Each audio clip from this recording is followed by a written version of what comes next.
ಸ್ವಲ್ಪನ ಗೌರವ ಇದ್ರೆ ರಾಜೀನಾಮೆ ಕೊಟ್ಟು ಅವ್ರು ಏನ್ ಪ್ರಶ್ನೆ ಕೇಳ್ತಾರೆ ಎಲ್ಲಿ ಕೇಳ್ತಾರೆ ಅದಕ್ಕೆ ಉತ್ತರ ಕೊಡ್ತೀನಿ. ಅಲ್ಲಿ ತನಕ ಕೊಡೋಕ್ಕೆ ನನಗೆ ಇಷ್ಟ ಇಲ್ಲ. ನಂಬರ್ 1 ಏನಂದ್ರು ನನಗೆ ನಾಯಿ ಅಂತ ಹೇಳಿದ್ರು. ಕರೆಕ್ಟಾ? ಈಗ ನಾಯಿ ಅಂತ ಹೇಳ್ಬಿಟ್ಟು ಚಿತ್ತಾಪುರಿಗೆ ಬಂದ್ರೆ ಅವರಿಗೆ ಪದ್ಮಭೂಷಣ್ ಕೊಡ್ಬೇಕಾ, ಭಾರತ ರತ್ನ ಕೊಡ್ಬೇಕಾ, ಅಥವಾ ಏನು ರಾಜ್ಯೋತ್ಸವ ರೆಕಮೆಂಡೇಶನ್ ನನ್ನಿಂದ ಬೇಕಾ ಅವರಿಗೆ? ನೀವು RSS ಚಡ್ಡಿ ತಲೆ ಮೇಲೆ ಹೊತ್ತಾದ ತಕ್ಷಣ ಆ ಮನುವಾದದ ಬುದ್ಧಿ ಬಂದ್ಬಿಟ್ಟಿದೆ ನಿಮಗೆ. ನಾವೆಲ್ಲರೂ ಬಾಬಾ ಸಾಹೇಬ್ ಅಂಬೇಡ್ಕರ್ ಅವರು ಸಾಕಿರೋ ಹುಲಿಗಳು, ಅದು ತಿಳ್ಕೊಳ್ಳಿ ಅವರು.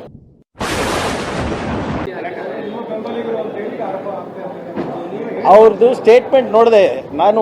ಒಂದು ಸ್ಪಷ್ಟವಾಗಿ ಹೇಳ್ಬಿಡ್ತೀನಿ ಎಲ್ಲ ನಮ್ಮ ಮೀಡಿಯಾ ಸ್ನೇಹಿತರಿಗೆ, ಇನ್ಮೇಲಿಂದ ಅವ್ರು ಹೇಳೋದಕ್ಕೆ ನಾನು ರಿಯಾಕ್ಟ್ ಮಾಡೋದಿಲ್ಲ. ಯಾಕಂದರೆ ಅವರು ಒಂದು ಚಾಲೆಂಜ್ ಹಾಕಿದ್ರು, ನಾನು ದಾಖಲೆಗಳು ಕೊಟ್ಟೆ. ಅವ್ರಿಗೆ ಸ್ವಲ್ಪನ ಗೌರವ ಇದ್ದರೆ ರಾಜೀನಾಮೆ ಕೊಟ್ಟು ಅವ್ರು ಏನು ಪ್ರಶ್ನೆ ಕೇಳ್ತಾರೆ ಎಲ್ಲಿ ಕೇಳ್ತಾರೆ ಅದಕ್ಕೆ ಉತ್ತರ ಕೊಡ್ತೀನಿ. ಅಲ್ಲಿ ತನಕ ಕೊಡೋಕ್ಕೆ ನನಗೆ ಇಷ್ಟ ಇಲ್ಲ. ನಂಬರ್ 1 ನಿನ್ನೆ ವಿಚಾರದ ಬಗ್ಗೆ ಅವರೇನು ಹೇಳಿದ್ರು, ಪ್ರಿಯಾಂಕರ್ಗೆ ಪ್ರೇರಣೆ ಕೊಟ್ಟಿದ್ದಾರೆ ಅದಕ್ಕಾಗಿದೆ ಅಂತ. ಅವರು ಪ್ರಚೋದನೆ ಕೊಟ್ಟಿದ್ದು ಹೇಳಿಲ್ಲ.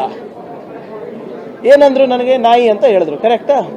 ಈಗ ನಾಯಿ ಅಂತ ಹೇಳ್ಬಿಟ್ಟು ಚಿತ್ತಾಪುರಿಗೆ ಬಂದರೆ ಅವರಿಗೆ ಪದ್ಮಭೂಷಣ್ ಕೊಡಬೇಕಾ, ಭಾರತ ರತ್ನ ಕೊಡಬೇಕಾ, ಅಥವಾ ಏನು ರಾಜ್ಯೋತ್ಸವ ರೆಕಮೆಂಡೇಶನ್ ನನ್ನಿಂದ ಬೇಕಾ ಅವರಿಗೆ? ನಾಚಿಕೆ ಬರಲ್ವ ಅವರಿಗೆ? ಡಿಫೆಂಡ್ ಬೇರೆ ಮಾಡೋದು, ಗಾದೆ ಇತ್ತು, ಆಡ್ಮಾತು, ಅದು ಇದು. ನೀವು RSS ಚಡ್ಡಿ ತಲೆ ಮೇಲೆ ಹೊತ್ತಾದ ತಕ್ಷಣ ಆ ಮನುವಾದದ ಬುದ್ಧಿ ಬಂದ್ಬಿಟ್ಟಿದೆ ನಿಮಗೆ.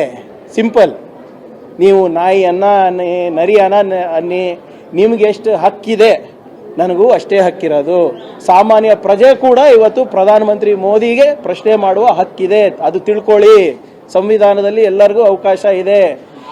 ನಿಮ್ಮ ಬಾಡಿಗೆ ಭಾಷಣಕಾರರು ಬಂದು ಮೋದಿಯವ್ರ ಬಗ್ಗೆ, ನೆಹರು ಅವ್ರ ಬಗ್ಗೆ ಮಾತಾಡ್ತಾರೆ, ಗಾಂಧೀಜಿಯವ್ರ ಬಗ್ಗೆ ಮಾತಾಡ್ತಾರೆ, ಅಂಬೇಡ್ಕರ್ ಅವ್ರ ಬಗ್ಗೆ ಮಾತಾಡ್ತಾರೆ, ಖರ್ಗೆ ಅವ್ರ ಬಗ್ಗೆ ಮಾತಾಡ್ತಾರೆ, ಸಿದ್ದರಾಮಯ್ಯ ಅವ್ರ ಬಗ್ಗೆ ಮಾತಾಡ್ತಾರೆ. ಅವ್ರಿಗೇನ್ರಿ ಹಕ್ಕಿದೆ?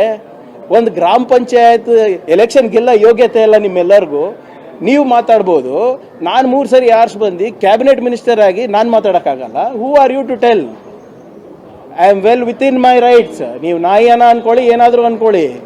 ನಾವೆಲ್ಲರೂ ಬಾಬಾ ಸಾಹೇಬ್ ಅಂಬೇಡ್ಕರ್ ಅವರು ಸಾಕಿರೋ ಹುಲಿಗಳು, ಅದು ತಿಳ್ಕೊಳ್ಳಿ ಅವರು.